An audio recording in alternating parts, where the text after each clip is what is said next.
नमस्कार साथियों, आज हम बात करेंगे कि कई लोगों की रातों की नींद उड़ चुकी है कर्ज में फंस के। लोग बहुत परेशान हो चुके हैं और आत्महत्या के कगार पे आ चुके हैं। देखिए, आज की डेट में हर तीसरे या चौथे आदमी के पास क्रेडिट कार्ड है। और कोरोना के बाद आपको पता ही है कि काफ़ी लोगों के बिजनेस सब डूब गए हैं, कई लोगों की जॉब तक चली गई हैं, तो पैसे कहाँ से आएंगे। ईएमआई डिफ़ॉल्ट होना जाहिर सी बात है, वो होगी ही और क्रेडिट कार्ड की पेमेंट भी रुकेगी। लेकिन ये जो कलेक्शन वाले हैं, ये दबाव बनाते हैं, मेंटली प्रेशर करते हैं, गाली गलौज तक करते हैं। तो कई लोग इतने परेशान हैं कि वो कहते हैं कि हमारे से रोटी नहीं खाई जा रही, हम परेशान हो चुके हैं, हम आत्महत्या कर लेंगे। तो भैया, जब भी आपके दिमाग में ये ख्याल आए ना आत्महत्या का, तो आप सबसे पहले अपने बीवी बच्चों के बारे में सोचो कि अभी आपके होते हुए आपके घर वाले इतने परेशान हो रहे हैं, जब आप नहीं होंगे तो उनको कितनी मुश्किलों का सामना करना पड़ेगा। क्या आपके बीवी बच्चे को कोई और पाल लेगा? कोई और उनको ऐसी लाइफस्टाइल दे सकता है जो आप दे सकते हो, या आपके जितना कोई और प्यार कर सकता है अपनी बीवी बच्चों को? तो कभी भी आपके दिमाग में ये बात आए आत्महत्या करने की, तो अब ये चीज़ें ज़रूर सोचना, एक बार अपने घर वालों के बारे में ज़रूर सोचना। और आपको क्रिमिनल बनाया किसने है? आपको क्रिमिनल बनाया इन कलेक्शन एजेंटों ने, इन दलालों ने। देखो, बैंक के पास इतने एम्प्लॉय अपने पास नहीं होते हैं कि वो रिकवरी के लिए एम्प्लॉय रखें। इन्होंने एक थर्ड पार्टी एजेंसियों से एग्रीमेंट साइन किए होते हैं। वो थर्ड पार्टी के एजेंट जो हैं आपको आके परेशान करते हैं, क्योंकि हमारे देखने में ये आया है कि इनकी कोई सैलरी नहीं होती है। इनको 10 से 25% तक की कमीशन मिलती है। बस ये उसी लालच में लोगों को परेशान करते हैं, मेंटली हरास करते हैं। आपको परेशान होने की ज़रूरत नहीं है।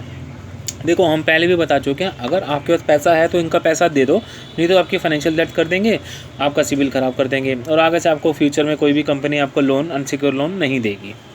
सिक्योर लोन तो फिर भी मिल जाता है, थोड़ा रेट ऑफ इंटरेस्ट ज़्यादा लगता है, लेकिन अनसिक्योर लोन तो आपको नहीं मिलेगा। लेकिन भाई, जब आपके पास पैसे ही नहीं हैं, तो फिर तो भगवान भी आपका कुछ नहीं बिगाड़ सकता। अगर भगवान भी धरती पे आ जाए, वो भी आपका कुछ नहीं बिगाड़ सकता। तो आपको परेशान होने की ज़रूरत नहीं है। लोग इसीलिए परेशान है कि वो लोग ये समझ रहे हैं जी हमने बहुत बड़ा क्राइम कर दिया पैसे ना देके। भैया, आपको क्रिमिनल बनाया है इन कलेक्शन एजेंटों ने, ना कि कानून ने।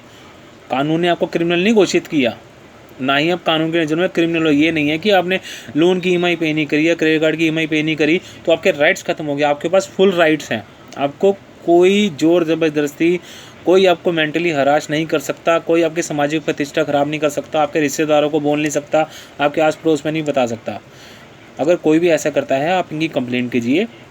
अगर कोई कलेक्शन एजेंट आके आपको तंग करता है, वो तुरंत पुलिस को फ़ोन कीजिए कि ना इसके पास आईडी कार्ड है, ना इसके पास ऑथराइजेशन लेटर है।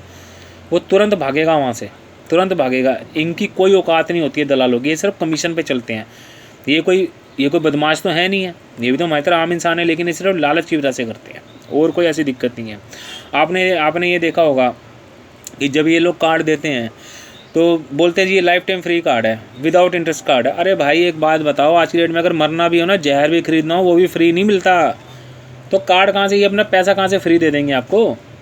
और जब आपने इनका कार्ड यूज़ कर लिया और भगवान न करे आपसे पैसे का इंतज़ाम नहीं हो पा रहा, तो एक मिनिमम अमाउंट होता है, और आपने मिनिमम अमाउंट जब पे करना शुरू कर दिया तो आप इनके जाल में फंस गए। और इंटरेस्ट भरते रहोगे, और इंटरेस्ट भी इनका कम से कम 60% तक जाता है। और कुछ NBFC कंपनियाँ तो हैं वो 80-80, 90-90% तक ब्याज लेती है।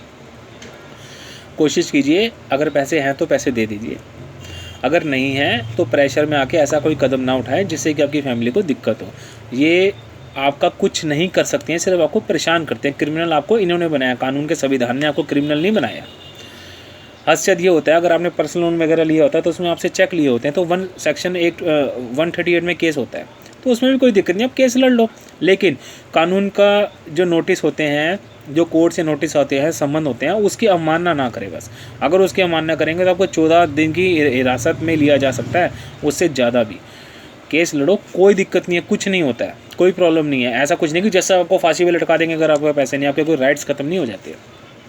और क्रेडिट कार्ड तो वैसे कुछ नहीं, उसमें ना इन्होंने कुछ चेक लिए होते हैं, ना कुछ किया होता है, तो ऐसी कोई प्रॉब्लम नहीं है। आप इस चीज़ को लेकर बिल्कुल भी परेशान ना हो।